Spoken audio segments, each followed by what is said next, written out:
বয়সটা তখন খুব বেশি নয়, সবে মাত্র 12। আবদার করেছিলাম ভাই লাগবে আমার। চাই তো চাই, আবদার পূরণ করতে গিয়ে জীবন থেকে হারিয়ে গেছে মা নামক মানুষটা। আজ মনে পড়ে শীতের সকালে মায়ের নিথর শরীরটা যখন বারান্দায় ছিল, মুখটা নীল হয়ে গিয়েছিল। তখন আমার কোলে আসে আমার ছোট্ট ভাই, ছোট ছোট হাত পা, ছোট দুটো চোখ, লাল তোয়ালে পেছানো ছিল। মা সব সময় বলতো, আমি কি মরে গেলে বুঝবি।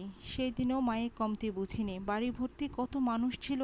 একসময় কাফন পরিয়ে কালেমা শাহাদাত বলতে বলতে নিয়ে গেল। তখন বুঝলাম মা আর আসবে না। খালি পায়ে দৌড়ে কবরস্থান অবধি গিয়েছিলাম। মেয়ে মানুষ তো, তাই আর ভিতরে যেতে দিল না। খুব ইচ্ছে করছিল মাকে আরেকটা বার দেখব। বাবা মাকে খুব ভালোবাসতো, প্রেমে বিয়ে করেছিল তো তারা।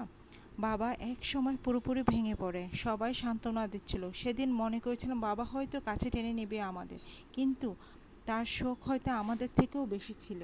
তাকিয়ে আছে সব কিছু। কিছুক্ষণ পর সে কি কান্না, কোনো কিছুতেই যেন থামে না। মনে পড়ে গেল হয়তো ক্ষুধা লেগেছে। ফুপু ছিল, উনি ভাইকে কিছু খাওয়ালেন, হয়তো চিনি পানি। চিনি পানি খেয়ে কি পুষ্টি হবে? 3 দিন পর ধীরে ধীরে সবাই চলে গেল। চাচা চাচি দাদি আর আমরা 2 ভাই বোন। রাতের বেলা দাদি আমার সাথে থাকতো। চাচি তখন 7 মাস। ভাই রাতে খুব কান্না করতো। দাদি প্রথমে প্রথমে আমাদের সাথে ছিল, পরে আর থাকতো না। বয়স্ক মানুষ হয়তো ঘুমানোর বেশি দরকার ছিল। বাবা খুব একটা আমাদের আর খেয়াল নেয় না, প্রয়োজন ছাড়া কেউ কথাও বলে না। দেখতে দেখতে 21 দিন হয়ে গেল। পাশের বাড়ির নিম ফুফু বলল, ভাইরে না কি টিকা দিতে হবে। সেই দিন ভাইরে 3টা টিকা দিল। রাতে খুব জ্বর ছিল, দাঁতিও ছিল না। পুরো শীতের রাত ভাইকে কোলে নিয়ে হাঁটতে শুরু করেছিলাম। ভাইয়ের বয়স যেদিন 35 দিন, সেদিন স্কুলের রেজাল্ট দিল। জানতে যায়নি। পরে টুকি এসে বলল আমি প্রথম হয়েছে। বরাবরই ভালোই ছাত্রী ছিলাম।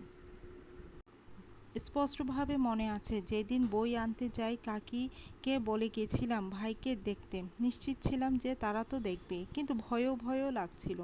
বাড়ি থেকে অনেকটা দূরে কান্নার শব্দ আসছিল। দৌড়ে গিয়ে দেখি ভাই খুব কাঁদছে। কাকি